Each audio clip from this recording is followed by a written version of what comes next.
پرنده که سبب اوج گرفتن سوختار و آتش سوزی در منطقه های پهناور استرالیا شده است.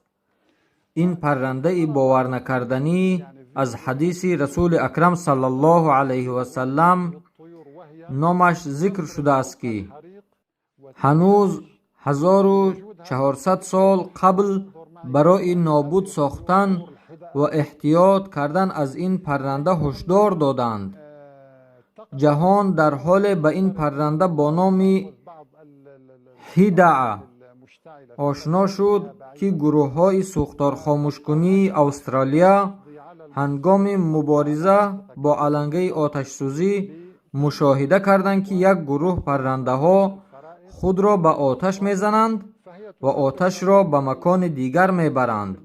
و باز با نول خود علف یا چوب سوخته ایستاده را میگیرند و به جایهای دیگر جنگل میپرتایند. با مشاهده چنین رفتار پرندگان،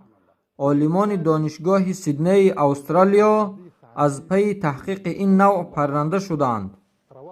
تصویرها، عکسها و همه ویدیوهای گرفته شده به طریق علمی اثبات نمود که پرنده هیدعه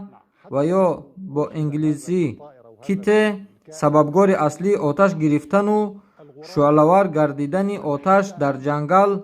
و بیش‌هزار استرالیا بوده است و از این پس حکومت استرالیا برای پیشگیری و نابود ساختن این پرنده